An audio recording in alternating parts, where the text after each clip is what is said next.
This is the countdown to the open. I'm Katie Greifeld. We are moments away from the start of trading, and you take a look at the stock market right now as the bell rings. You can see the S&P 500 looking at slight gains here. Same too if you take a look at big tech, but it's the small caps that are having their moment in the sun. The Russell 2000 currently up about 0.8%. Let's also take a look at the cross-asset picture as well. You're seeing a little bit of euro weakness right now. That euro-USD pair, of course, hanging out around 106, 107, thereabouts. Take a look at the bond market, though. You are seeing a rally after those PCE numbers this morning. That 10-year yield, it's only down about 2 basis points, but it was higher going into the print, so a bit of a reversal there. And crude as well, having a little bit of a rally right now, up about 0.2%. Let's go back to the stock market, though, because one stock to watch at the open, of course, is Nike. It's heading for its worst drop in 4 years after sales missed expectations.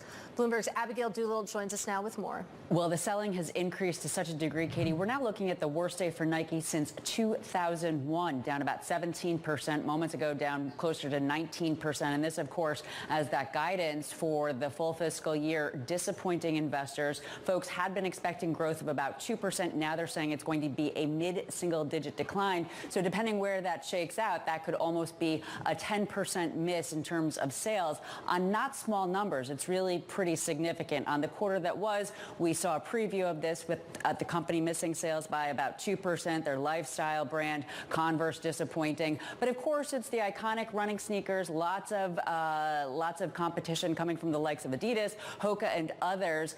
Investors and analysts really wanting to see what product can they put up. There's been some hope around the Paris Olympics. Not a lot of talk about that at this point. More talk about the idea that this turnaround story is going to take a long time. To that point, we now have the stock down more than 50% from its 2021 pandemic peak, and relative to analysts, Raymond James, JP Morgan, Stifel, UBS, Morgan Stanley, there may be others, all cutting the stock from the equivalent of a buy to a neutral. Nike now clearly a show me story, and again, the worst day since 2001. Yeah, and a really tough reaction from Wall Street, to your point. Abigail Doolittle, thank you for that. Let's get to some good news. We have Apple higher a little bit after iPhone shipments in China rose 40%. Bloomberg Technology co-host Ed Ludlow joins us now with more. And this, of course, is one of the big worries that's been weighing on Apple this year. Yeah, it's a continuation of an interesting recovery. So Bloomberg's kind of done the math using official data out of China, which is issued by the Academy of Information and Communications Technology. It's a 40% year-on-year gain in iPhone shipments in the month of May. We had a 50% year-on-year gain in the prior month, so a slight month-on-month deceleration. The point is that Apple had a really tough first quarter, January through March, where sales not only kind of were down, but you saw domestic handset makers gain market share. Then we entered kind of a heavy period of discounting, and that June sales season seems to be going well for Apple as it stands. There are a number of sort of onshore e-commerce events and domestic discounting events. So it's showing some stabilization. I find the stock really interesting as well. We're up 0.8%, a fifth straight day of gains. That's the best run since an 8-day winning streak ended on June 8th. And it's amazing how quickly the narrative changes. I think Microsoft's down modestly, a few tenths of a percent. But, you know, before you know it, Apple might be the world's most valuable company again. And now that the AI story is playing out and you think about valuation, where Apple trades in terms of price to earnings, people are starting to sort of pay notice again. So whether the recovery continues, this is just 1 month's worth of data, but it is a continuation of a trend we've seen, at least going back to last month, where the Chinese market's starting to improve for them. Yeah, I mean, you're right, Ed. Slowly but surely, Apple has been stringing together these gains, currently up about 12% for the year. It wasn't too long ago it was negative for 2024, so I'm sure you'll continue to follow that one closely. That, of course, is Ed Ludlow. Let's turn now to Webtoon. It's climbing after the online comics company made its U.S. IPO yesterday. Joining us now with more is Bloomberg's Natalia Konijevic. Katie, so the stock is up by 7%. It gained 9% yesterday. The company raised $300 million. It sold 15 million shares, and it brings its market value to about $3 billion. The company is saying that it plans to use those proceeds to expand business globally. But we have to say that this company is already considered to be one of the most successful cultural exports from South Korea. Basically, Webtoon, it's a digital comic platform. It has thousands of stories across different themes like romance, comedy, etc. And they are sliced into small episodes, and users typically read them on their smartphones. It has a pretty wide network of users. It connects 24 million of creators with about 170 millions of users. And Katie, the average age is under 25 years old, so it's a pretty big network of users, but it's a pretty narrow at the same time age category, so this definitely not us. And even still, I mean, a warm embrace by Wall Street, shares up about 11%. Bloomberg's Natalia Kudinjevich, thank you so much. And we've gone about 10 minutes without talking about politics, so let's get back there now, because shares of Trump Media, they're jumping following the former president's debate performance last night. And let's get to Bloomberg's Simone Foxman with more. Yeah, Katie, it's actually been a pretty wild trading session so far for shares of Trump Media. They were up as much as 9% in the pre-market. Then they fell to about 2%. We're now looking at gains of about 3%. All of this, of course, on the back of Biden's rather stumbling performance in the debate last night. I would say that Trump himself cited some inaccuracies, made some exaggerations, but looked far more vigorous than his opponent in that debate. And of course, we've seen those calls proliferating for Biden to step aside across even left-leaning commentators. I will say the swing is not particularly strange for Trump Media. Shares, for what it's worth, were up about 20% on Monday, even despite the SEC approving last week of investors in warrants, allowing them to swap them for shares, something that could dilute investors. But on this, Trump theme and enthusiasm for all things Trump, I should note that WiseSoft, a Chinese company in trading there, its name sounds like Trump wins big to Mandarin speakers, and shares were up 10%. So no surprise that we're seeing Trump Media rally as well. Yeah, there you go, up about 4% when it comes to DJT. Simone Foxman, thank you so much. And let's turn back to the markets right now, the broader equity markets, and what the second half of the year holds. Because joining us now, we have Nicole Inouye. She is HSBC Head of Equity Strategy for the Americas. And Nicole, I want to start with your year-end forecast for the S&P 500, 5,400. You take a look at the S&P 500 right now, we're just below 5,500. What's going to happen in the next 6 months? Great. Thank you for having me on. So I think, first of all, we have to think about the first half of the year. We've had a very nice first half of the year. You look at the S&P, it's kind of had this straight line going up over the past 6 months, a couple little hiccups, but really it's been a straight line moving higher. I think on the second half of the year, we see a little bit more bumps on the road. So I think we're going to see a little bit more volatility. Why is this? First of all, let's look at earnings. So earnings expectations for the second half of the year are elevated. So consensus is expecting double-digit earnings growth. So the bar to beat now gets much higher than what we saw at the beginning of the year. Also, GDP expectations have moved significantly higher. So we're actually now seeing activity surprise on the downside. So again, a little bit harder to get those expectations higher. And then, we have the volatility of the elections in the second half of the year. So I think, we're not ready to move our target yet. We really need to see earnings come in better than expected, get a little bit more comfort on that. And I think the second half of the year, it's going to be a little bit more bumpier than what we saw in the first half of the year. Well, we're definitely going to get to the election, but I want to talk about what you said about earnings and, of course, expectations for the economy. It sounds like what you're saying is basically that too much good news is priced in right now and expectations are too rosy. Mm-hmm. Well, it's, if you look at where it's obviously the S&P is above our target right now, and our target was factoring in what we see in terms of earnings growth for this year, which is 11% earnings growth. So, for the S&P to move higher, we need to see one of two things, or we need to see earnings expectations coming in better than expected.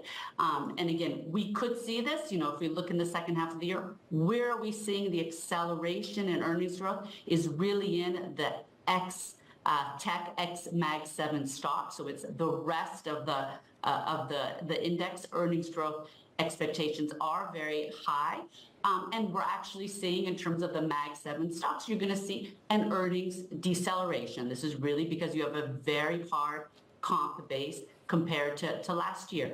But if we see this acceleration, especially if you look in the Mag 7 tech stocks come in better than expected, that can actually support earnings growth even higher. But that's something that we really need to see in order to get comfortable in terms of moving our target higher for the end of the year. And obviously we have the Fed and the number of rate cuts, where we're only expecting one rate cut in September.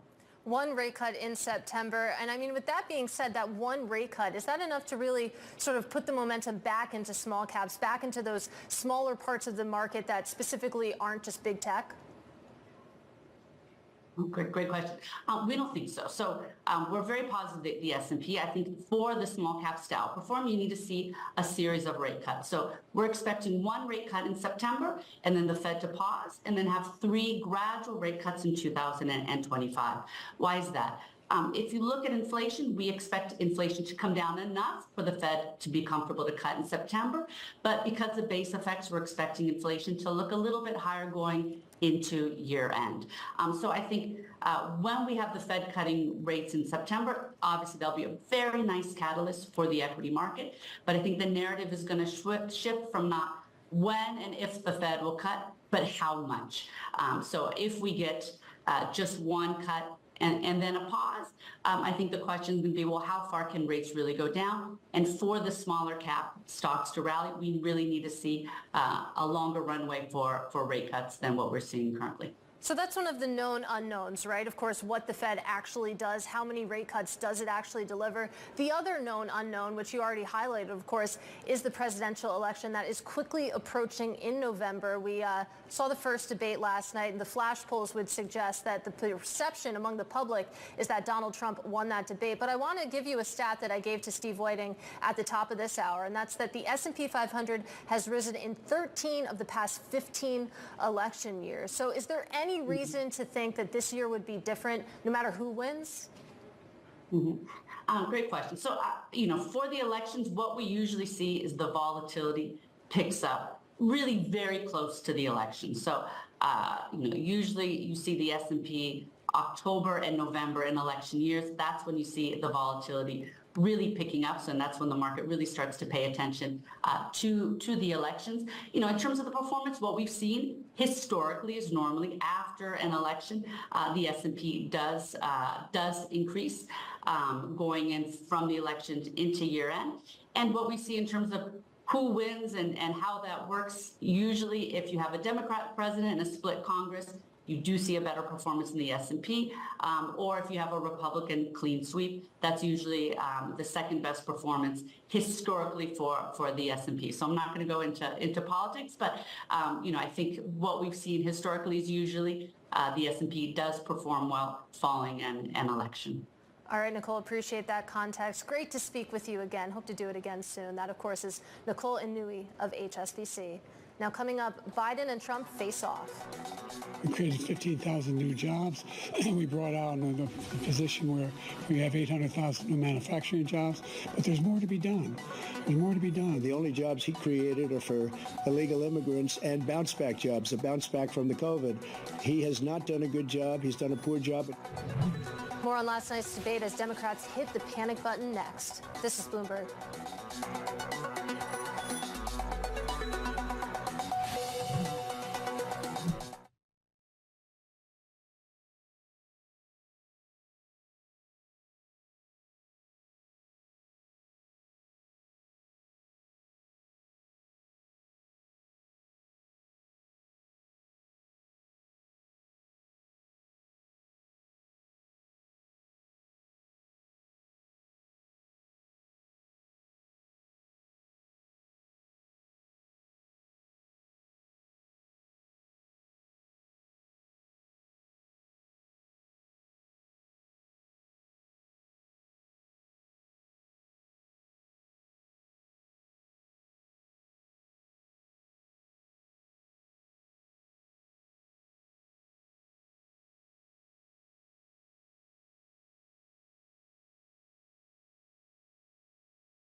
making sure that we continue to strengthen our healthcare system, making sure that we're able to make every single solitary person eligible for what I've been able to do with the COVID, with dealing with everything we have to do with, look, if we finally beat Medicare. And President Biden's performance at last night's debate is sounding alarm bells throughout the Democratic Party. And joining us now with more, Anne-Marie Horduran. She is our chief political correspondent and co-host of Bloomberg Surveillance. So in the aftermath, what are the Democrats saying publicly? What are they saying privately? And how different are those two things? So that gap is closing. In the past 24 hours, it's really a narrow gap of what they're willing to say out loud and what they're willing to say behind the scenes. There's been whispers about these concerns that we see reflected in the polls of the American electorate, that they just think Joe Biden is too old, at 81 years old, to do another 4 years.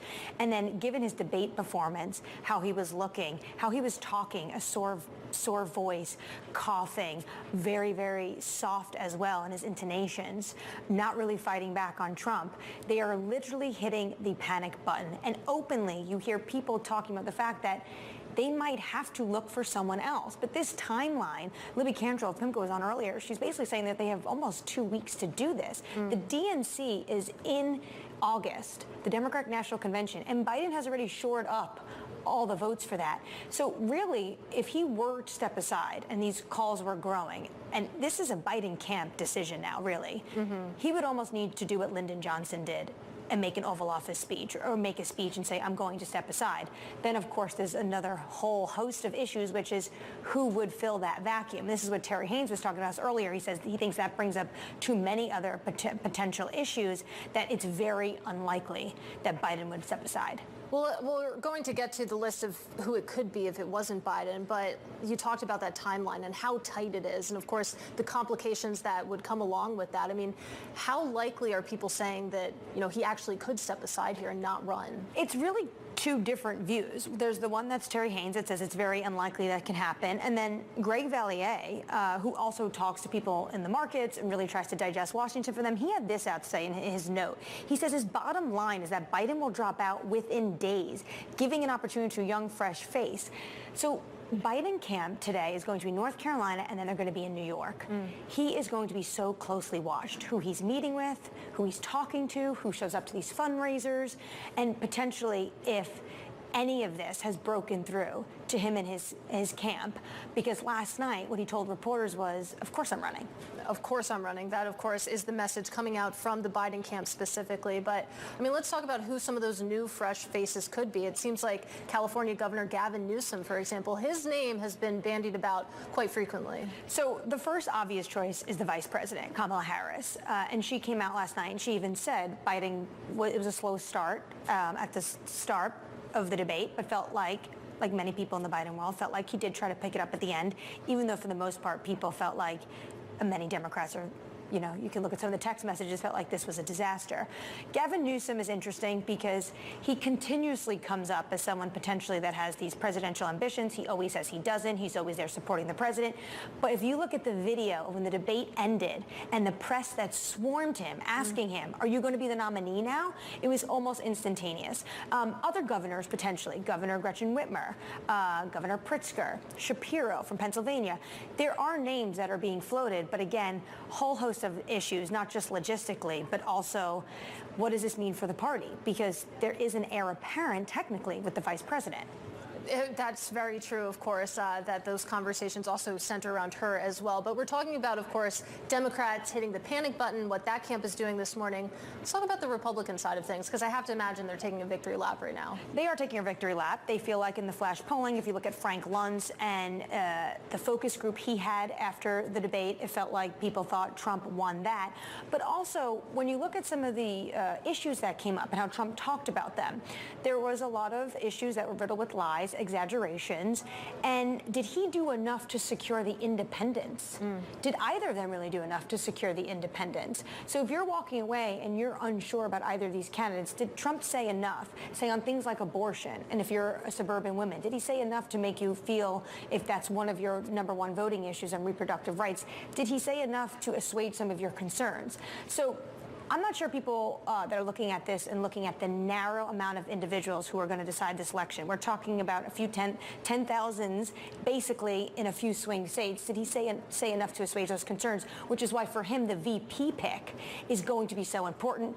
And today he's in Virginia, and stumping with him is going to be Governor Glenn Youngkin, someone who's on his list. There you go. Definitely something to watch there. And just really quickly, I'll ask you the same question that I asked David Gura. Is there going to be a second debate? Libby Cantrell says maybe there will not be. For Trump, why would you want a second debate? You want these clips of Joe Biden losing his train of thought to continue to circulate social media, continue to circulate TV networks until the election. If you're Joe Biden, you desperately want that second debate. Let's see. It's September. Yeah, a lot can happen between now and then. Of course, Anne-Marie Horjern, really appreciate that reporting. And let's get to some of the sector price action this morning in the market. We're going to do that with Bloomberg's Abigail Doolittle. We're looking at a small gain for the S&P 500 right now, Katie, up about 0.4%. More sectors are higher than not, so it is a broad-based gain. We have tech up the most, up about 0.75%. Some of that coming from the Apple strength on our own reporting about iPhones popping, the demand in China by about 40% after discounting. Industrials, energy also higher. To the downside, communication services, utilities, discretionary, and staples. So the day is still young, but the week right now we are looking at a fourth up week in a row. The S&P 500 up just a little less than 1%. Energy, the top sector on the week, up about 3%, in sympathy with oil, also up for a third week. And then it's interesting to note that the S&P 500 media and entertainment index, well, that's up about 2.7%. Of course, we have some of these networks doing well around the debate. Fox apparently had a big viewership spike during the Trump trial in May, but then, of course, also with the debate more recently for all of these networks. And then take a look at that, Katie. The stocks down 0.4%, really standing out. That chip strength kind of ebbing away, now down for a second week in a row. All right, Abigail, thank you so much. Coming up, the market-moving events you need to be watching.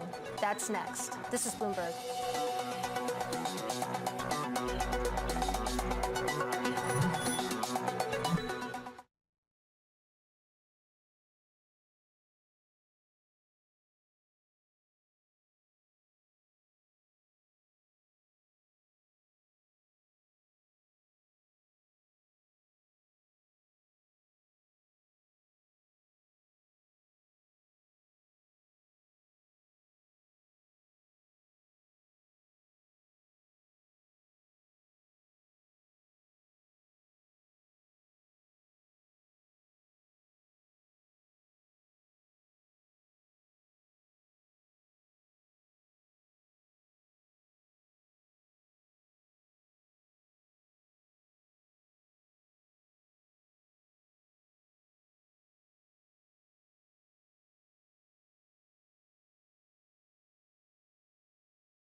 All right, time now for the trading diary. What you need to be watching. We get Michigan consumer sentiment data at the top of the hour. Fed speak this afternoon. Monday, we'll watch the fallout from the first round of the French elections. Then on Thursday, U.S. markets close for Independence Day, and the U.K. It'll be holding its first national election in 5 years. But that does it for the countdown to the open. I'm Katie Greifeld, and this is Bloomberg.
right, we are 30 minutes into the U.S. trading day on this Friday, June 28th. Here are the top stories we're following. Inflation cools. The Fed's preferred measure of prices actually slowed in May. That is bolstering the case for lower rates this year. A disastrous debate, of course, round one of Biden versus Trump sets off alarm bells just over 4 months to go ahead of the U.S. election. And trading places, we're taking stock of what's in, what's out, and what's on top as the annual rebalancing of the FTSE Russell equity indexes takes effect.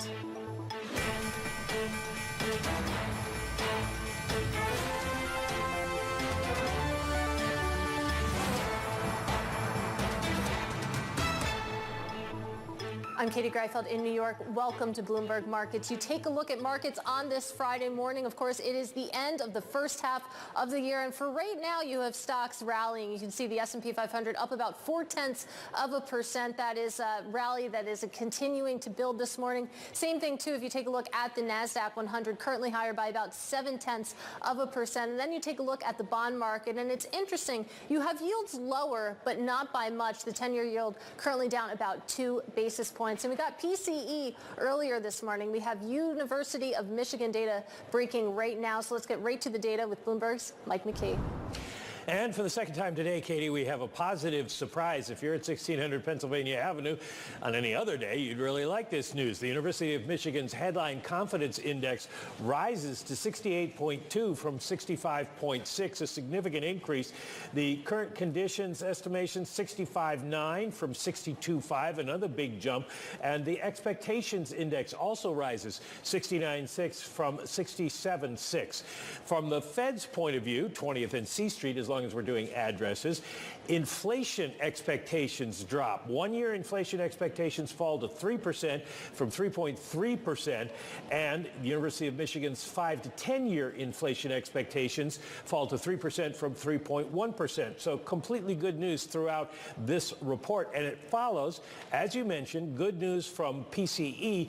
The PCE rises just, it's flat for the month, we'll call it. It actually came out to be about a negative 0.01%, and that pushes the headline year over year to 2.6%. The core 0.1% also sends the year over year to 2.6%. And then what we get is spending up and wages way up in terms of overall compensation, 0.7. So good news across the board on the economic data today. It should be good news for a candidate. That's a different issue, but it is good news for the Fed, and it keeps them on track maybe to lower rates this year. Well, let's go into that issue head on. Like you said, this should be good news, of course. It's a difficult message to communicate. Walk us through that a little bit.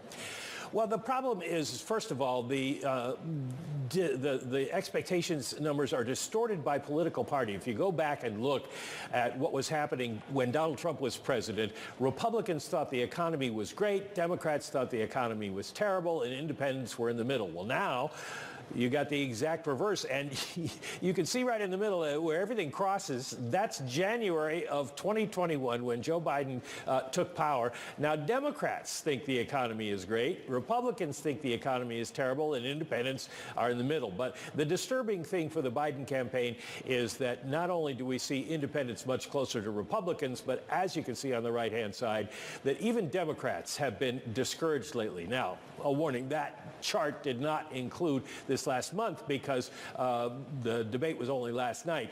But it does show that there is work to do. Even if Americans are feeling a little bit better, they're not feeling great yet.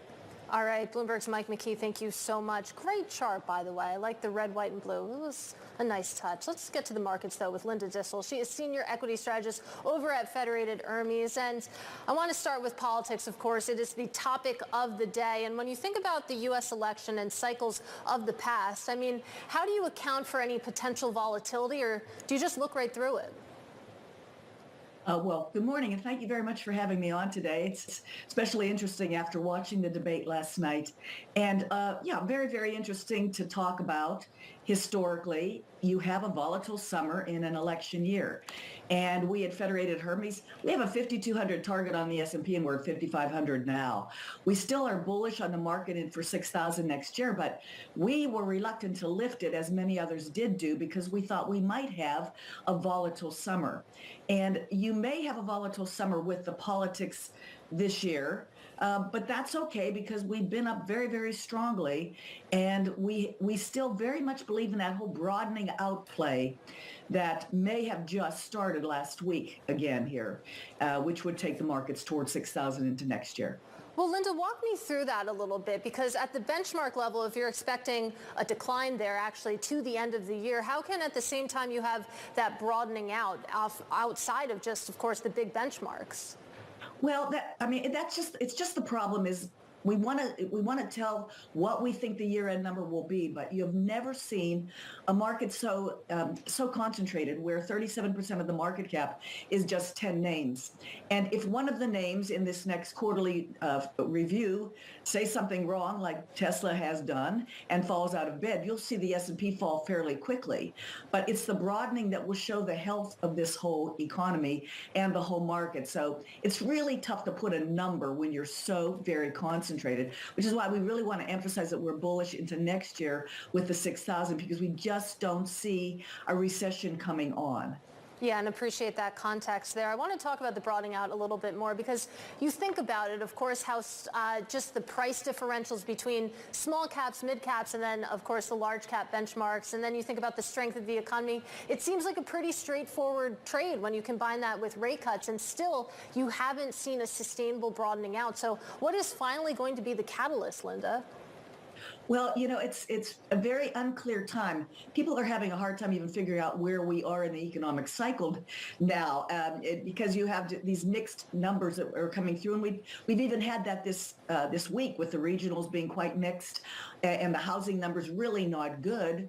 But when you look at inflation expectations, which are huge and can be good news for us as we look at the Fed, when you see the jobs plentiful versus jobs hard to find index, which was great news this week, it's all about jobs, and it will be all about earnings. And the earnings, as we know and will come to hear more and more in these next 2 quarters, the back half of the year, will be much easier year-over-year comps for those cyclical areas that have yet to really catch the bid that we expect that they will do. So we're watching for earnings results, margin comments into the second half of the year. Employment stays good, and that is a really nice setup into the end of this year. It's an interesting conversation to have over expectations here. I was just talking with Nicole Anui of HSBC in the earlier show, basically saying that, for some of the bigger areas of the market, expectations are too rosy when it comes to both earnings and the economy. But it sounds like what you're saying is for some of those more cyclical names, actually expectations maybe are a little bit easier to surpass here. Yes, it's interesting that the second quarter expectations for the earnings growth, when you exclude all things tech, is just 2.5%. So the bar should be reasonably easy to reach and go over, and the valuations are just very, very good. It's just been too easy, too tempting to go ahead and buy those names that we all know very well, and they just keep going up. Seems like the safest play. But if we start to see, and so as you suggested, small caps, cyclicals are inexpensive versus history. The cyclicals and the large cap cyclicals should be the easiest ones next to go for. We made a run at it last year, and then we just came back to the big names early again this year. We could make a run at it again here if we feel good about second quarter earnings going into third. And Linda, I'm curious that when you're looking at earnings and you're looking at the fundamentals of the company, what metrics are you most paying attention to right now? I hear a lot of focus on cash flow, for example, on net debt, et cetera. What are you specifically scanning for? Which I'd say probably the two most important things is what's the debt situation of the company, and when does their debt need to be rolled over, because that's what's really the tough part for the small cap companies who have the earlier maturity dates, and they're much more variable in their rates. It's a big piece of your expenses. The other big piece of your expenses is the employment figures, and the year-over-year wage increases have been too strong to be commensurate with a 2% unemployment rate. Now, those numbers have come down. There has been labor hoarding, And so we're at 4% unemployment. You know, the average unemployment rate going back to the late 40s is 5.5%. So the unemployment rate can still creep up and actually help margins if companies lay off some people. That would be good news potentially for earnings. This is where the margin figure is very, very important to us as we listen to companies. Their margins held up extremely well, which is what surprised the market so much last year and even into this year. And it just gets tougher as the top line gets tougher to, you know, push through your expenses. And consumers hold back, won't pay it. Yeah, big time. It feels like that pricing power story that has really supported margins over the past few years. Maybe we're finally at the limits of it. And when you talk, of course, about balance sheets and the level of debt when it comes to some of these companies and how you're evaluating them, do you tend to find any specific sector or industry that tends to have more debt than the other, or does that cut across size? What is the sort of common denominator among those sort of companies that do have debt problems right now? Well, you know, there are definitely tech-heavy sectors, very debt-heavy sectors of the economy, kind of the old cyclical sectors that are very much reliant on debt. Even utilities use a lot of debt, and they spread out their debt when interest rates are very, very low. Lots of companies took advantage of very low interest rates who are debt-heavy. So it's really, I think, more about the expiration of or the maturity of their debt and when they need to roll that over. But again, here in the United States, this is not your grandfather's S&P. Very much more service oriented, very much more asset light, and so don't need to borrow as much money. So really, when you look at cash and corporate balance sheets as a whole in the United States, they're in very good shape versus history, and so lots of companies aren't really worried about it. All right, Linda, I have to leave it there. Always appreciate your time. Our thanks, of course, to Linda Dissel of Federated Hermes. Let's take a look at what's moving underneath the markets right now. We're going to do that with Bloomberg's Jess Menton sitting to my left. And tell me about the winners, of course, in the first half of the year. So if you use the MOV function in the terminal, looking at, not surprisingly, what the best performer is, it is NVIDIA, even though it did stumble in recent weeks here, up around 150%, so best percentage and point gainer here. But just behind that, Constellation Energy here. So that is a utility type stock. But a part of this is also tied to AI and the data center type businesses. So that stock's up more than 70%. But flipping over and looking at the declining side here, Walgreens, biggest percent declining here, down over 50% year to date. So earlier this week, it did cut its full year adjusted profit outlook just because it saw a sluggish demand environment for its pharmacies as well as U.S. consumers. And then, of course, if you want to look at the point decliners here in the S&P 500, Tesla is the biggest one. Right behind it is also Intel. Both of those having different issues when it comes to their growth outlook, Katie.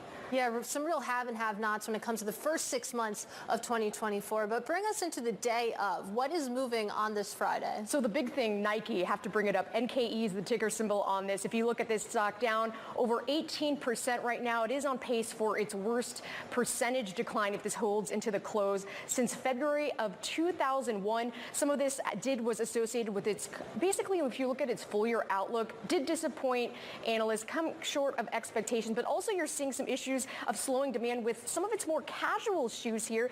But if you look at some of those who are benefiting from this, Adidas, if you look at its U.S. listed ADR shares there, that is higher. But also on the flip side of that, if you want to see what other companies that Nike is bringing lower, Lululemon. So that's also lower right now. If you look at that stock, down about 3% right now. But also Lululemon is the second worst performing stock in the first half of this year, down over 40%, Katie. There you go. And bring it home. Tell me about Nokia. So that's another one.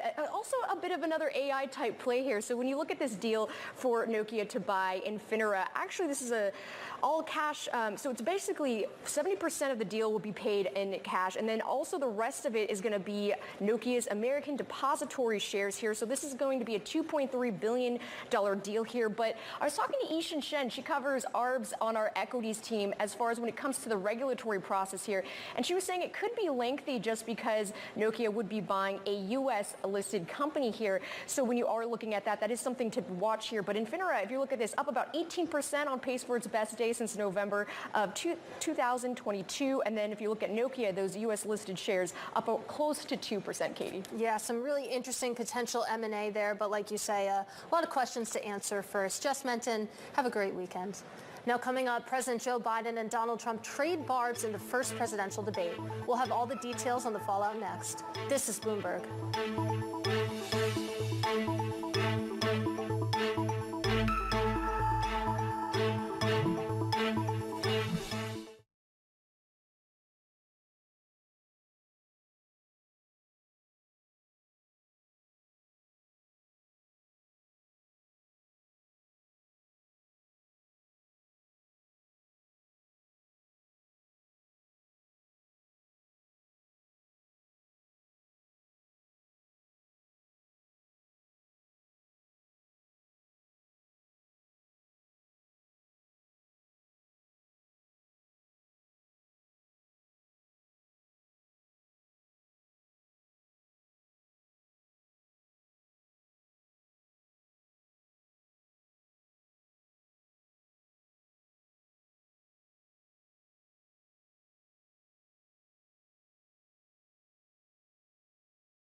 We brought down the price of prescription drugs, which is a major issue for many people. We're working to bring down the price of around the kitchen table, and that's what we're going to get done. He has not done a good job. He's done a poor job, and inflation's killing our country. It is absolutely killing us. He inherited almost no inflation, and it stayed that way for 14 months, and then it blew up under his leadership.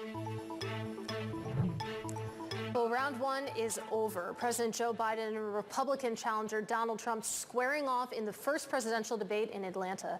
The performance from President Biden raising questions about the future of his campaign. Joining us now is Nia Malika Henderson of Bloomberg Opinion in Atlanta. And I'm going to go straight to your column that you wrote in the aftermath. You write that actually it was Kamala Harris who won the debate. Walk us through that argument. Yeah, listen, I mean, she had a very unenviable task at the end of the night, which was to spin what was an unspinnable performance by Joe Biden. He, of course, was tasked with assuring Americans that he was up to the task, that age wasn't really a factor in how he did his job, and he failed at that. So in comes Kamala Harris in, about an hour after the debate, and she makes the argument that it isn't about style, it is about substance. And on substance, this is a president who has delivered time and time again for the American people. Her presentation was great. She is young, she is smart, she is nimble on her feet. She obviously is trained as a prosecutor. And I think watching that debate, watching Joe Biden's performance there, you couldn't help but think Kamala could have handled this and handled it quite handily in debating against Donald Trump. Listen, I don't think we're going to see that. I'm not making the case that Kamala Harris is going to replace Joe Biden, even though there's lots of hand-wringing on the cable news in Democratic circles. But I do think she is a brilliant asset that this administration, this reelection campaign needs to use more often. There are plenty of voters who would love to see a Kamala Harris presidency, and they need to see Kamala Harris. There are all sorts of, particularly African-American voters, voters of color, and women as well, who you meet them and they say, where is Kamala Harris? Why isn't she doing more? Now is the time to answer that,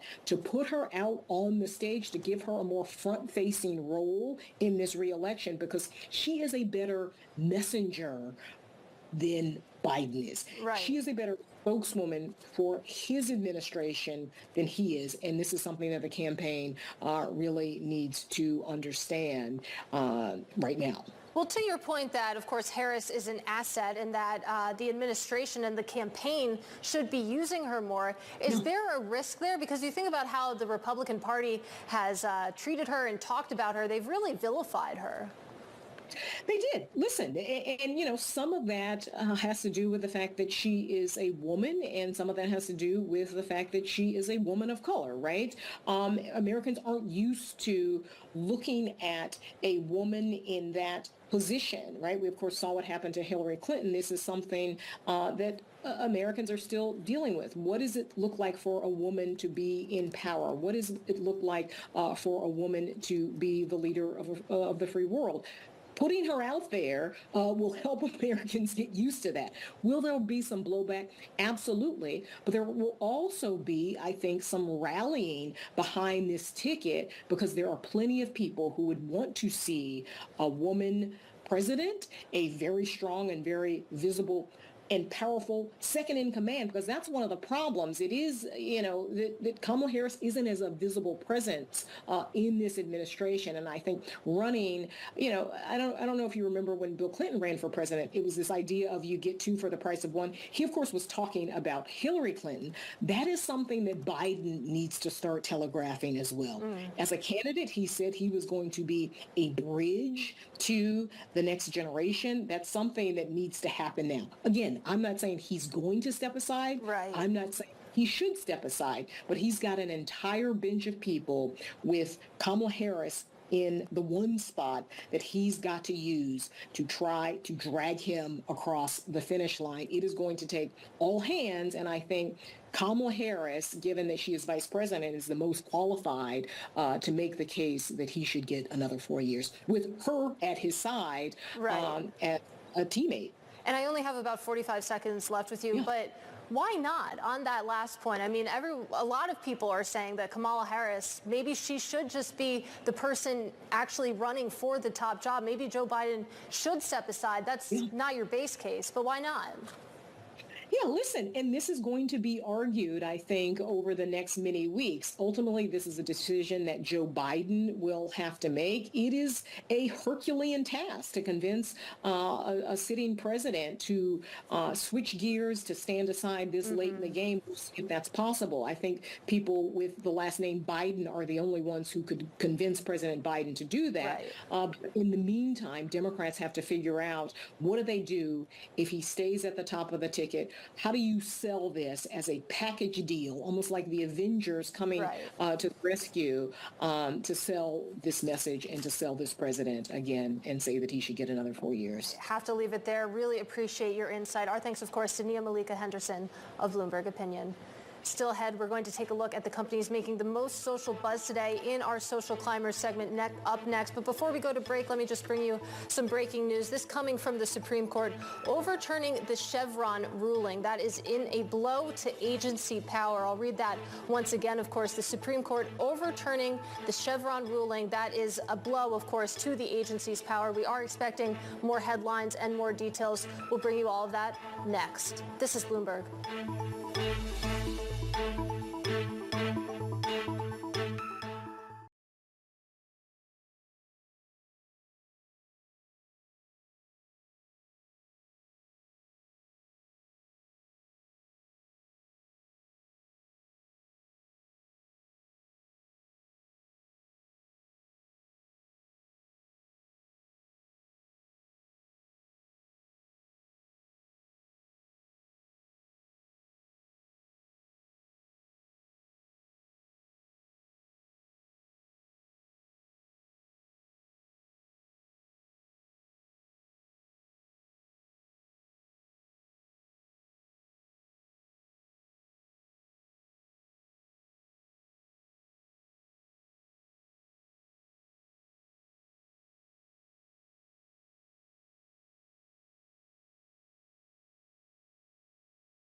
All right, let's get back now to that breaking news that the Supreme Court is overturning the Chevron ruling. Of course, that is the decades-old legal doctrine that empowered federal regulators to interpret unclear laws. Joining us now with more is Bloomberg Balance of Power co-host Kayleigh Lines in Washington. Talk us through the potential ramifications here.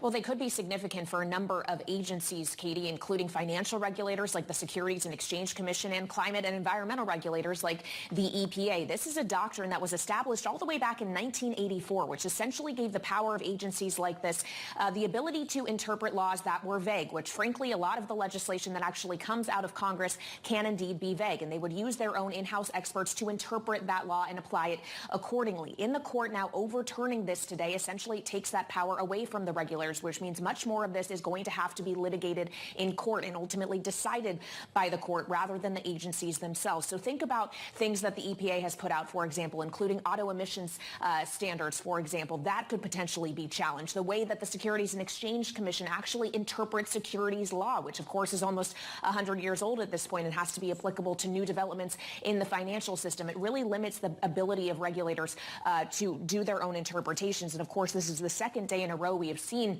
a blow to regulators. The court also ruled yesterday against the SEC's in-house judges, which will limit not only the SEC but other agencies in how they try, say, fraud cases internally. Now that all has to go to a jury. So once again, we're seeing the Supreme Court with a conservative majority ruling against regulators. And of course, the term is not yet over. We get more opinions on Monday, Katie. Yes, we do. And before we get there, I do want to ask, I mean, we talked a bit about the EPA, of course, the implications there. What about Wall Street, though? You mentioned the SEC, for example. What could this mean? Well, it could change the way in which the SEC is able to interpret its own authority. Remember, existing securities law has been on the books since the mid-1900s, and they apply it to say things like digital assets, saying that those laws don't need to change or be rewritten. It could limit the ability to do that unless Congress writes more clear laws that can be interpreted directly. It will now be up to the court's discretion to read how those vague laws are. This also could apply to, say, the Federal Trade Commission, the efforts that are underway to ban non-competes, for example. This could potentially throw that into question. Really, at the end of the day, this takes a lot of discretionary power away from the regulators, puts it back into the hands of courts of law, including, of course, the Supreme Court that ultimately had to come down with this decision today, Katie. Yeah, it'll be fascinating to see how this actually works out in practice. And before I let you go, I know you've had a long 48 hours or so. Talk to us about what's still left. Like you said, we have more opinions coming, including on Trump's claim of immunity.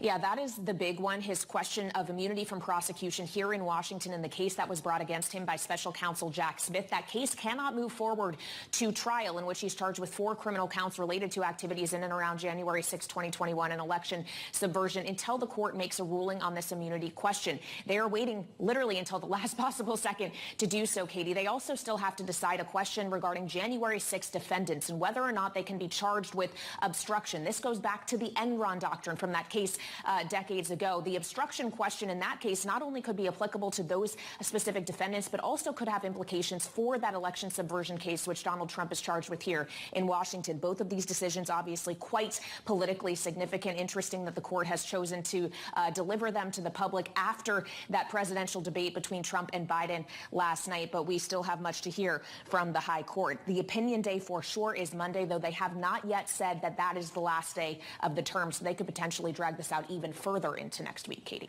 Well, we'll certainly have to watch. Of course, they're running up against the July 4th holiday as well, so it's a very narrow window there. Bloomberg Balance of Power co-host Kelly Lyons, thank you so much. Let's turn now to who's in and who's out. We, of course, are talking about the annual Russell rebalance that takes place after the market closed today. Now, these changes allow fund managers to adjust their portfolios based on the new weightings. And joining us now with more, I'm pleased to say we have Catherine Yoshimoto. She is FTSE Russell Director of Product Management. It's great to see you in person.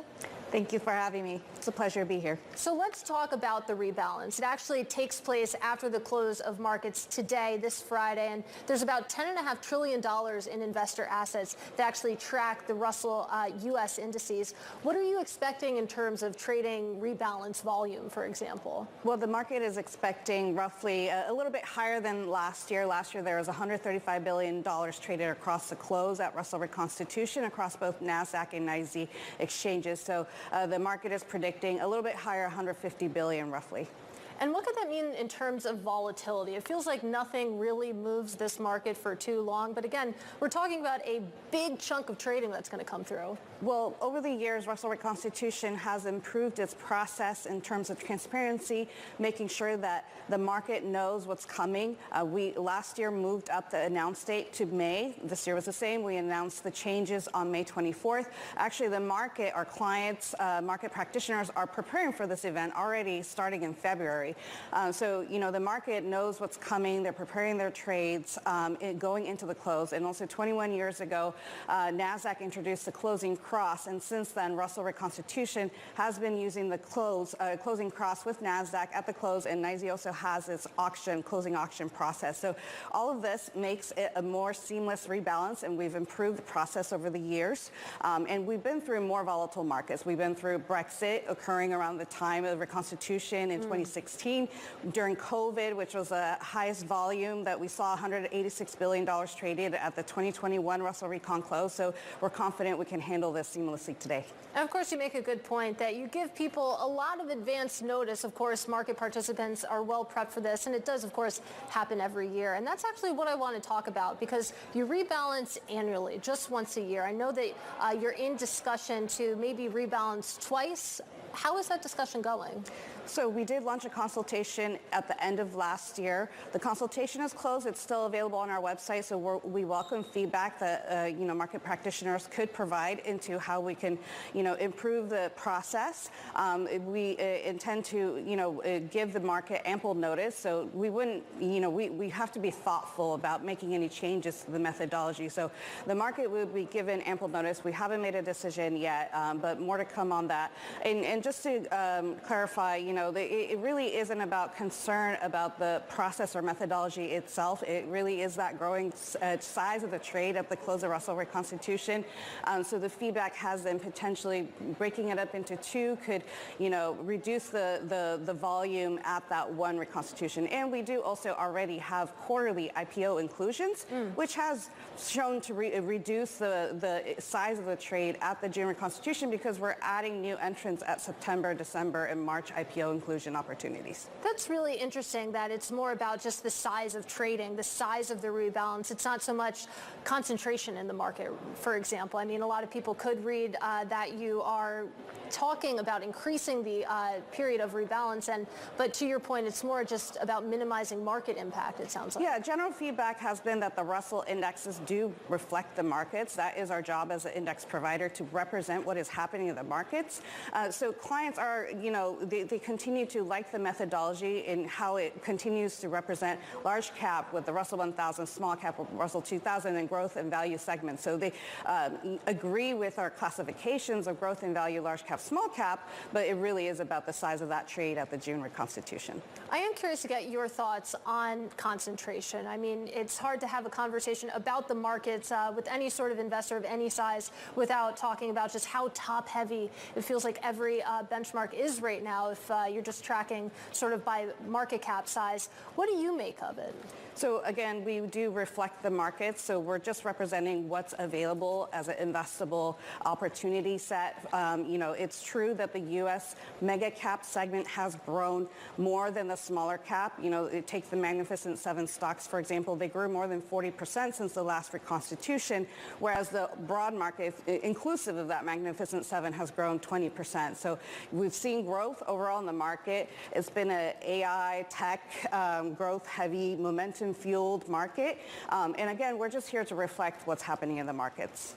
And you said that, of course, it sounds like market participants agree with your definitions, but I do want to talk about size a little bit more, because there's been a debate on social media, on Reddit, depending on where you look, that if you take a look at the current market cap definition of a small cap, it's about a ceiling of $2 billion. If you adjust that for inflation, for example, you get something different. If you compare a $2 billion market cap 50 years ago, that's worth $12 billion today, because things have just gotten bigger, numbers have gotten bigger. Has there been any discussion about maybe altering the definition when it comes to what actually is a small cap stock? So because the Russell indexes have been around for 40 years and we have this huge following already, we have to be, again, thoughtful about making changes. Now, what we have been introducing is for those clients who need a capped index, for example, for the Russell 1000 growth, we've launched the Russell 1000 growth RIC capped index that, reduces the weights of those largest names with in consideration of the RIC 550 limits.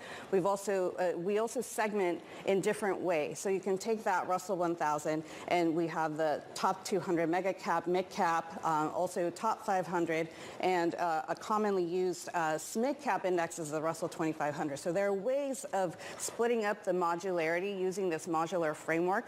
But largely the definition stays true with the Russell 1000, Russell 2000. Again, for those clients who want to start thinking about different ways of slicing the market, we have the ability to do so. All right, so there's something for everyone there. And before I let you go, I want to go back to that discussion about a potential twice-a-year rebalance. Like you said, you are open to opinions right now. You're in a consultation period. What's the timeline there? When would you make a decision by? At this point, the earliest, obviously no changes for 2024. That's too soon. The earliest we will make any changes 2025. Now, even that is, potentially further down the line. We intend to give the market at least 12 months notice to be able to process what's happening and to prepare for that event.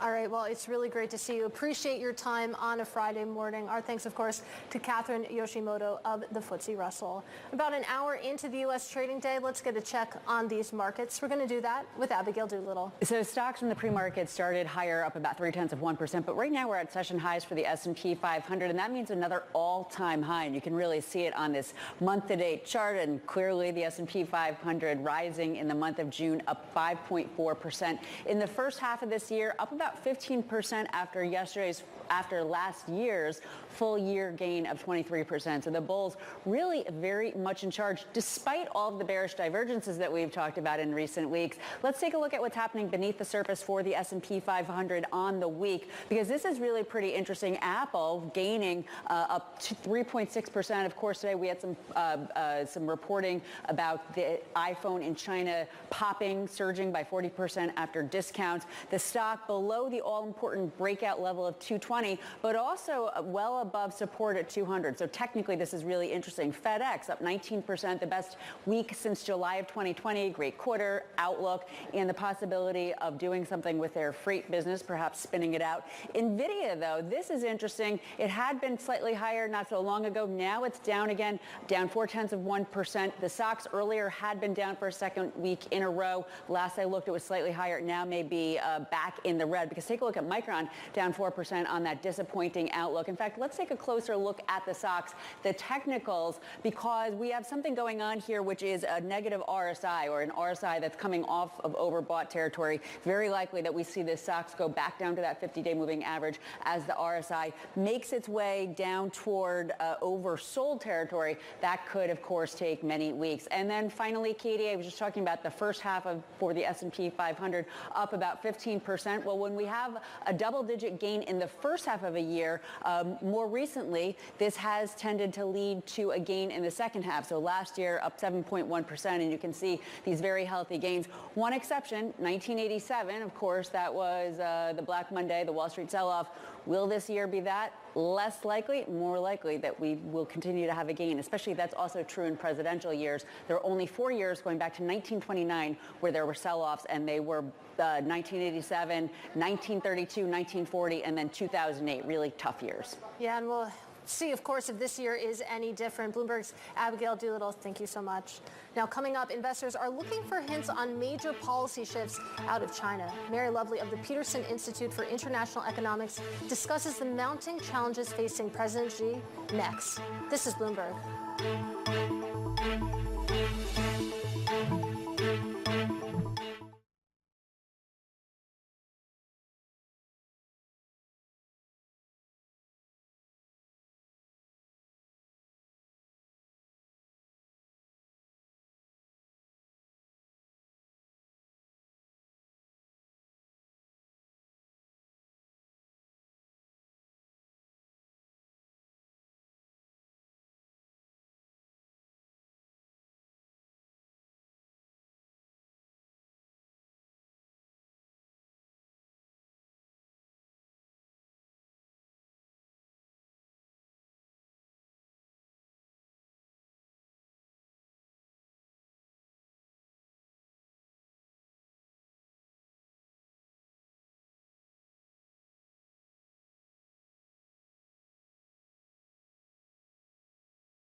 All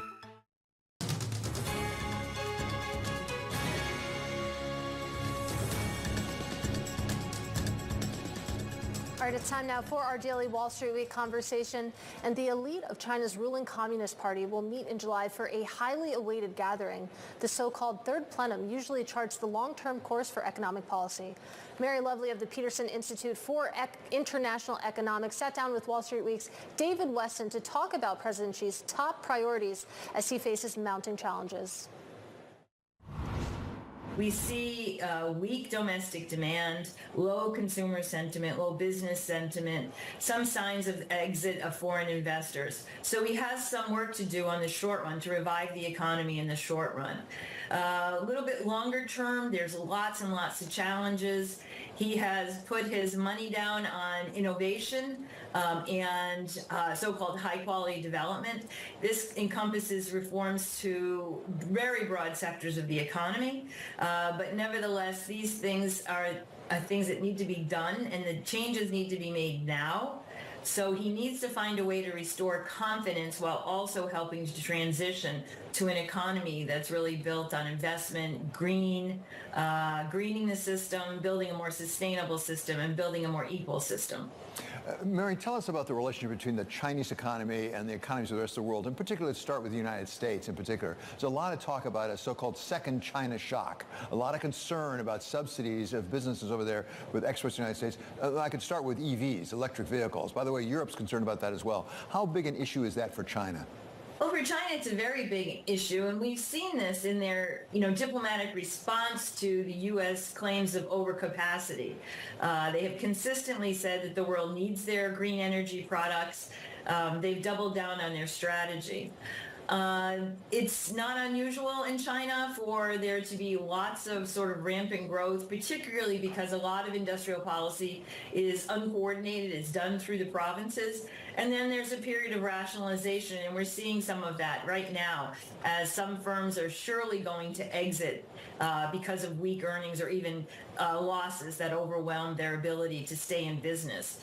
So we're seeing China rationalize at the same time that we're seeing the West say, hey, no way are we going to experience what we experienced before. We're going to take preventative steps. And we saw President Biden just a few weeks ago levy tariffs on EVs, solar, medical equipment, and other products as a way to get ahead of this so-called new wave of Chinese exports. Let's talk about those preventative measures, as you call them. I wonder, as far as you can discern, what is U.S. policy economically, specifically with respect to China right now? There was a time we talked about decoupling. You said decoupling was way too much because it's too large an economy. Then it was de-risking, but it seems like we're de-risking an awful lot of what China's trying to give us.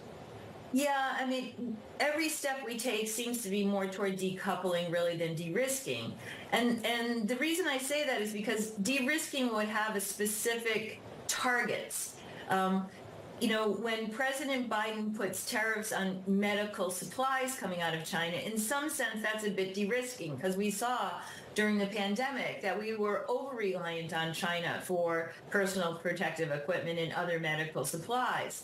So that would be a form of de-risking. But we see so many different approaches to moving away from China, not only the retention of the trade war tariffs, which had a very large effect on moving activity away from China, but to the new tariffs, to the export controls, which have been, very effective in limiting exports of semiconductors and semiconductor manufacturing equipment and supplies to China, to the listing of sanctions on a growing number of Chinese firms.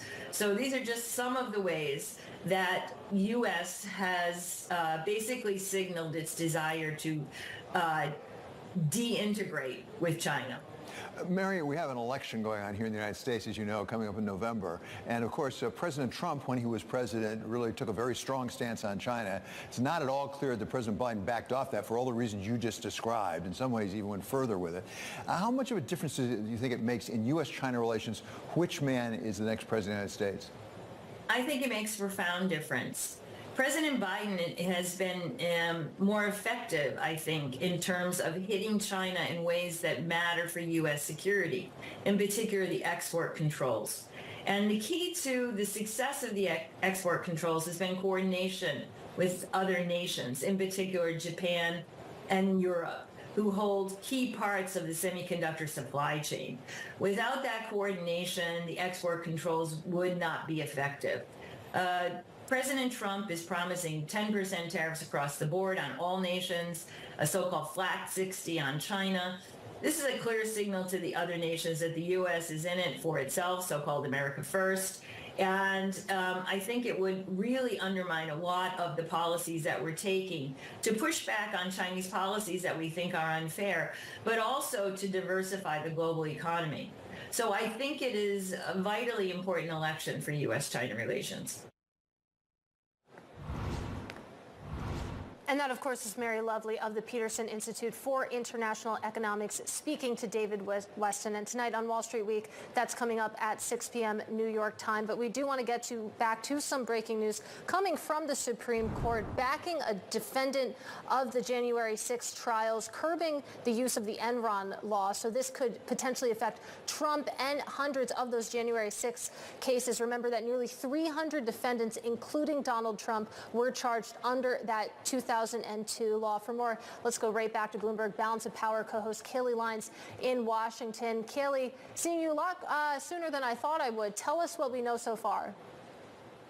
Well, the court obviously has, in this case, ruled in favor of the defendant, Joseph Fisher, who is one of, as you alluded to, Katie, hundreds of January 6 defendants who had been charged with obstruction, something that under this 2002 law, which, of course, came from the collapse of Enron, allows a person to be charged with up to 20 years in prison, or sentenced to that, rather, for obstructing an official proceeding. What the justices have now decided here is that that obstruction question perhaps could not be applicable in the case of January 6, wondering exactly how what official proceedings should be defined as in that obstruction case. Not only is this significant for those who were charged with the actual riot at the Capitol on January 6, but also for Donald Trump, remembering that here in Washington, in the election subversion case that was brought against him by special counsel Jack Smith, 2 of the 4 charges related to obstruction, one of obstruction of the second attempt to obstruct an official proceeding. So those charges against Donald Trump, the former president and presumptive Republican nominee, are now potentially complicated by this court's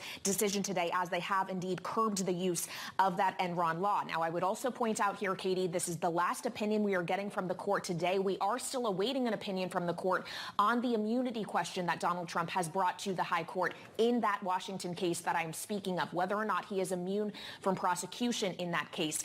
We are still awaiting the court to rule on that. Monday is an opinion day. It may not be the last. It could stretch even further into next week. We're still waiting to hear from Chief Justice John Roberts on when exactly the end of the term will be. But that immunity case tied very inextricably with this January 6 case. Again, the Supreme Court siding with the January 6 defendant in a ruling that could potentially affect hundreds of more of those like him related to the events of what went down at the Capitol on January 6, 2021. And Kelly, just quickly to tie a bow on everything that's happened in the past 24 hours, of course, we had Biden's debate performance, and now, of course, we have this ruling coming down from the Supreme Court. It's been a rough day for basically the Biden campaign. Yeah, and for Democrats across the board, there is real panic here in Washington, Katie, in the Democratic Party, given what went down last night with Donald Trump performing much more strongly in the debate than Joe Biden, who often stumbled over his words, misspoke, paused extensively at times. Joe Biden looking very much like an 81-year-old incumbent who we know is deeply unpopular, who many in the country are concerned is not fit for another 4 years in office, given his advanced age, even though Donald Trump is only 3 years younger than him at 78. And while Joe Biden did try to draw a contrast between himself and Donald Trump last night on issues of morality, calling out Donald Trump for being a convicted felon, as he is in the New York hush money case, where he was found guilty of 34 felony counts of falsifying business records. We have also seen in polling that these legal challenges for Donald Trump aren't actually influencing voter opinion of him extensively. A New York Times Siena poll that came out just before the debate found 2/3 of voters said that conviction didn't matter at all. So as we question when this immunity decision comes down from from the court if that Washington case can indeed go to trial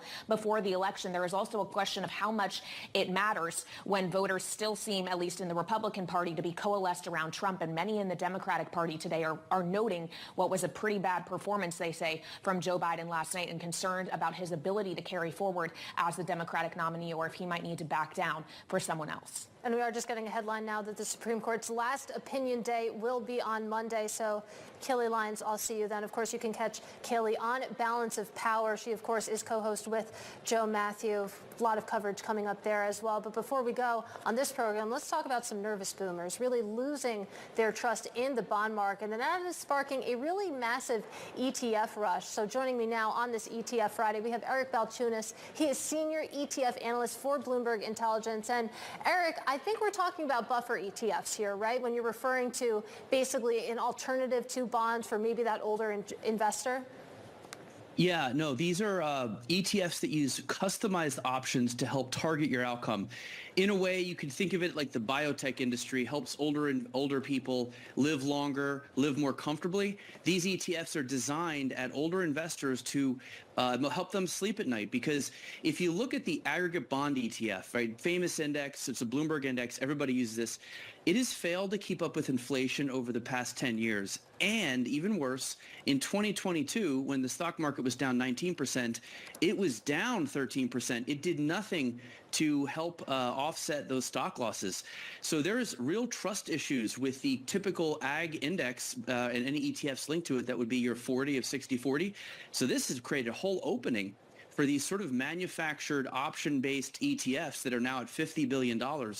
So we're getting more optimistic about this category the more we look into really the failure of the aggregate bond index. And Eric, I'm so glad we're talking right now. One, because we're buddies, but also because just yesterday I was having this discussion with my print team. Basically, when you think about these buffer ETFs, you now have 100% downside protected buffer ETFs that are hitting the market with a 5% upside cap. The question that I was wondering about was, where do you put this in your portfolio? Is this your equity allocation? Is this your bond allocation? It sounds like you're making the case that this is fixed income replacement. Yeah, I think it's probably a better replacement for fixed income. A lot of people don't want to sell any of their equity allocation because of the capital gains. I mean, they're sitting on a ton, but bonds have been down, so this would be a place to replace that. But you could replace some of your equity. Again, if you wanted some downside protection, this would do it. There's generally speaking, I just think that as the market has been up 4-6-fold over the last 15 years, the older investors are just very nervous. And you could argue just having a diversified portfolio is just the same outcome eventually, but the peace of mind is much better when it comes to these ETFs that you get. And so psychologically, these are powerful instruments for an older investor, as we say, nervous boomers. And so, again, we're very optimistic on this category. Boomer candy, I believe. Of course, you coined that term. Eric Balchunas of Bloomberg Intelligence. Have a great weekend when you get there. And, of course, tune in to Eric and myself every Monday on ETF IQ. That's at 12 p.m. Eastern on Mondays. It's a lot of fun. Before we go, let's take a quick check on these markets right now. The S&P 500, of course, we got a raft of economic data over the past 2 hours or so. You can see the S&P 500 building on its momentum, up about 0.5%. Same thing, too, if you take a look at the NASDAQ 100, up about 0.6%. And those bond gains have flipped to losses. You can see 10-year yields a little bit higher at the moment. Now, coming up, we have former Republican presidential candidate Vivek Ramaswamy. He joins Bloomberg Technology next. But that does it for Bloomberg Markets. I'm Katie Greifeld, and this is Bloomberg.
changes everything. From the heart of where innovation, money, and power collide in Silicon Valley and beyond, this is Bloomberg Technology with Caroline Hyde and Ed Ludlow.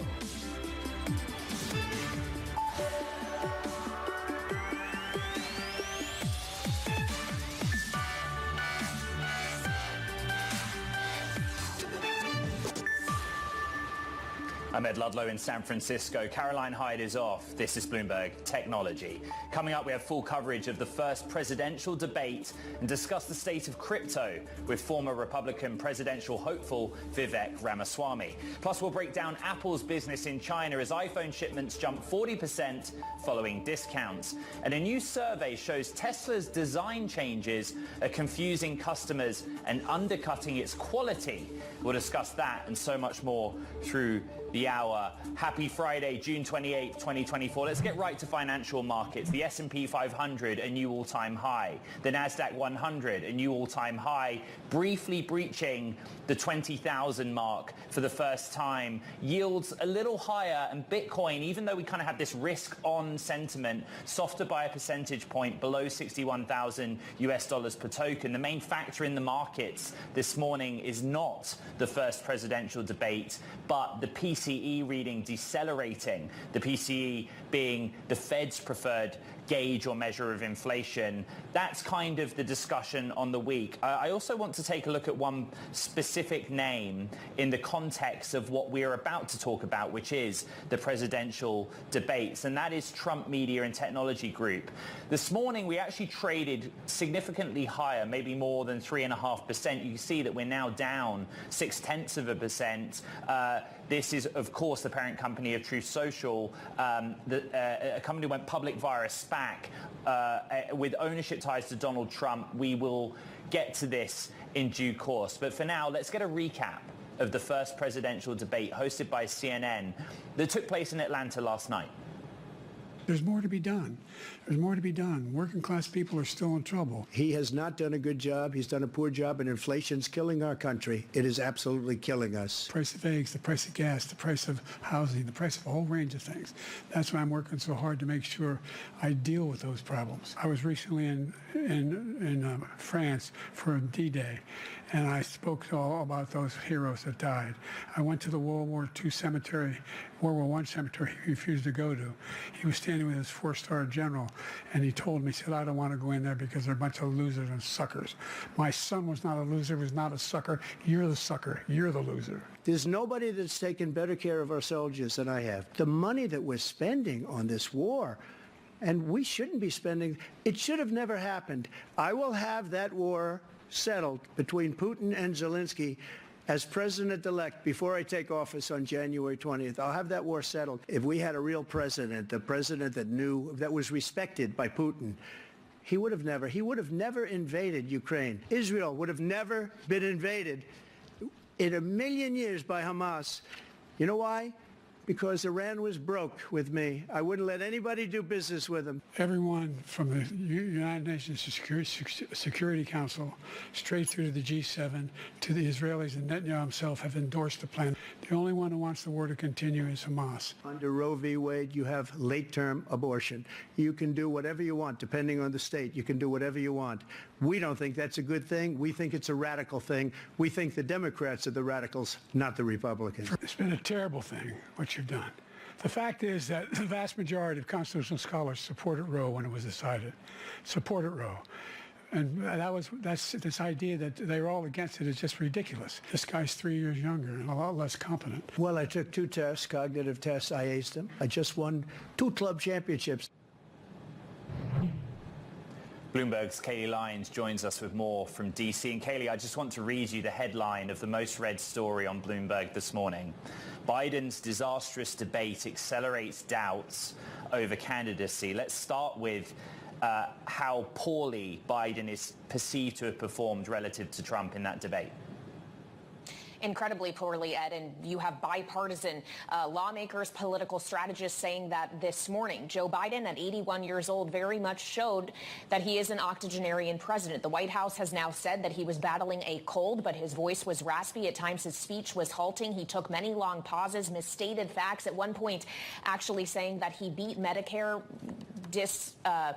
not adequately articulating his own policy in many instances, which gave Donald Trump many openings to attack him. Donald Trump, for his part, seemed much more energetic, focused, uncharacteristically so perhaps for the Donald Trump that we typically see at campaign rallies, working within the format of this debate, which of course was mics cut off when it was not your turn to speak, lack of a live studio audience, things that the prevailing notion was might help Biden more going into the debate actually turned out to potentially be advantageous to Donald Trump. That said, Donald Trump did lie repeatedly throughout this debate on things like economic statistics under his administration, like the lowest black unemployment rate of all time. That actually happened during the Biden administration. He said that tariffs would not cause higher inflation, something that almost every single economist we speak to would dispute. He also said that he didn't say things that he has said on tape, lied again about the outcome of the 2020 election, and yet was not fact-checked by the moderators and was struggling. Joe Biden was struggling to fact-check him himself. He repeatedly called him out for lying many times, but then could not articulate what the actual truth of the matter was. So all in all, it was a very difficult night for Joe Biden, and there is a lot of talk here in Washington this morning, including from those within the Democratic Party, as to whether or not he can actually go forward as the nominee. The placement of the debate, as well as the words Joe Biden on Google Trends, for example, is interesting. Unsurprisingly, all of the names involved are trending on X, the platform formerly known as Twitter. We've woken up to a world this morning perhaps different to what we expected, where we're debating President Trump's candidacy and what might happen next. It's a long way to go to the next debate in September, ahead of the election in November. What are you hearing in Washington, D.C.? Well, there is this idea that, considering this was a very early debate, this happened in June before either Trump or Biden are officially their party's nominees. At this point, they're still just presumptive nominees. There is a question of when we get to that Democratic convention in Chicago as to whether or not it might be an open convention. Of course, that is a decision only President Biden is able to make. He already has had the adequate number of delegates to secure the nomination pledged to him. They have to remain so unless he decides to drop out of the race and direct them to cast their votes for someone else. Of course, that is a decision that the president, those close to him, including the First Lady, Jill Biden, will have to make. But that is a very real conversation that is happening here in Washington and was happening in Atlanta last night, where a number of the surrogates that were there in the spin room for the Biden campaign included those who potentially, the prevailing thought is, could be someone who was the nominee instead of him, like California Governor Gavin Newsom, who was swarmed when he hit the spin room floor after the debate. Now, he did say Joe Biden is going to be the nominee, that he has his full backing. Other potentials like Michigan Governor Gretchen Whitmer have said the same within the last 24 hours. But it certainly is a great difficulty that the Democratic Party at large is facing as they struggle with this idea that Donald Trump does seem now to be even farther ahead in this race, if betting markets are to be believed, than he was heading into this debate.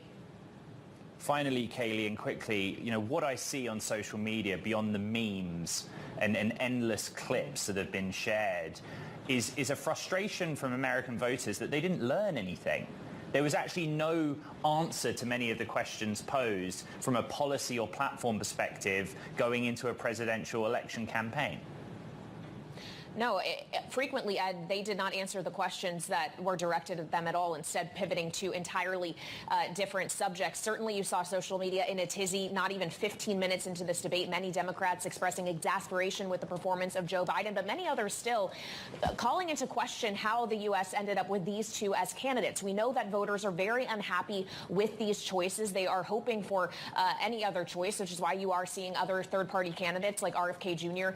Gaining more support. But certainly, there is a lot of frustration among the voting populace as to what they saw last night. And I would just point out, when voters wanted to hear about the issues, even issues that Joe Biden, what we understood from his campaign, were planning to drive home on, hit Donald Trump hard on, like abortion or democracy, many of those moments were missed. At one point when he was talking about abortion, it spiraled into a story about immigration and a woman who had been murdered, and it got very confusing at times. It was really difficult for policy to break through for either of these candidates at all. And of course, even under direct questioning, Donald Trump was asked repeatedly if he would accept the results of this election, no matter what the outcome was, and he would not give a straight yes or no answer.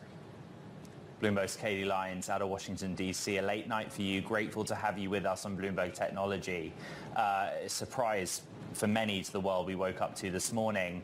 But we'll keep the conversation going because coming up we will be joined by former Republican presidential candidate Vivek Ramaswamy for his take on last night's presidential debate. Bloomberg has reporting that Mr. Ramaswamy is close to Trump and the Trump team and advising on some areas of tech policy. That's the conversation we're going to have. This is Bloomberg Technology.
Let's break down the presidential debate from last night with Vivek Ramaswamy, a former Republican candidate himself. He joins me now from Atlanta. Mr. Ramaswamy, good morning to you. This is Bloomberg Technology. We're a technology show, and I've wanted to ask you to come on following the debate because of your background, because of the reporting of your relationship with former President Trump and the Trump campaign team. But we should talk about last night. So the floor is yours, your reaction to that debate. Well, look, I was in Atlanta last night, got back to my home in Columbus today, and after sleeping on it, my conclusion's the same as what we saw last night, which is this was sad for the United States of America to see the current president, Joe Biden, in the mental state that he's actually in. There was a lot of joking about drug testing or were they going to drug him up. It looked more like he had a lobotomy, and I just think that that's a sad thing speaking as an American, regardless of partisanship. When you think about the country that has produced the greatness of innovation and the leaders leading companies in the private sector, to see the person who's leading the federal government himself be as absent as he was yesterday, I think is really a damning indictment of the modern Democratic Party. I thought President Trump did a good job. Yep. Mr. Ramaswamy, may I just jump in? And it's interesting that you ran as a presidential candidate for the Republican Party. You're representing former President Trump. But you started by speaking about President Biden's performance. Many are frustrated this morning that we actually didn't hear any answers to the questions posed to former President Trump about what he would do if re-elected, what some of his policy platforms were. What did you learn about what former President Trump might do were he to be re-elected to the White House? Well, you asked me about my impressions, and I think the number one most salient thing about the debate for anybody who watched it was indeed the surprise of Biden's performance, which is why I commented on it in response to your question. But I agree with you. It's much more productive to talk about the policy vision of the man who's likely to be the next president, which is Donald Trump. And I think one of the things we took away from yesterday was talking about the revival of American success and a focus on the economy. The fact of the matter is President Trump, I think, demonstrated that despite being a member of a different economic class than most Americans, as a billionaire, he is still somebody who understands prices have gone up, but wages have remained flat. And I think that part really landed. I wish the debate had gone into greater depth on policy. Frankly, if Biden had shown up with greater mental acuity, we might have had that opportunity. In many cases, the things he said were incoherent that stopped that debate from being as useful as it could. But what did we learn last night and then the combination of recent speeches that President Trump has given? Economic growth is a core objective for Donald Trump. That's not a left-leaning message or a right-leaning message. Economic growth is an inherent and worthy objective. From bringing down the tax burden to the regulatory burden to drilling for oil and natural gas and increasing the supply of energy to bring down costs, those are core issues that I think matter not only to business owners and economically minded voters, it's a factor that matters to all voters. And that was one of the more powerful things that came out of last night was the discussion about the economy and the economic vision for the next 4 years. Mr. Ramaswamy, may I just point out what you said on prices and also wage inflation? You said prices have gone up, but wages have remained flat. That is no longer true. If you look today, we saw inflation in May down fractionally, almost negligibly. But wages were up 0.7%. I just want to get the latest data out there. Let me just comment on that in direct response to you. So you're a numbers guy. I like that. As you well know, I believe you well know, inflation is accumulative, right? So that is the inflation rate. But inflation over the course of the last several years, you want to look at actual many consumer goods and products are up by over 50% since the time Biden took office. How much does a carton of egg cost? How much does a car cost? How much is your electric bill? Those are undoubtedly higher than when Joe Biden took office. And it is a hard fact that wages have not gone up at the same rate. So I don't want to play this verbal jujitsu of the last month's numbers. If you want to get into facts, I'm all in favor of it. Those are the hard, indisputable facts. And we don't have to argue the facts because most Americans who pay those bills already have a deep understanding of that. And I do think that that is going to be a guiding force in what we see this November. Mr. Ramaswamy, you and I both agreed on one thing, which is that we will talk about technology and policy from a technology standpoint. You mentioned energy and oil in particular. One of the things that I reported was that you act as almost an intermediary between former President Trump and Elon Musk. And it seems as if the former president and Elon Musk are now speaking, or at least have spoken. Where do you see them finding middle ground and an influence if former President Trump were to return to the White House? Well, I respect the two of them individually, both as people who have succeeded in this country through the private sector. I think we all share a belief, all three of us, that we need more of those voices in American politics.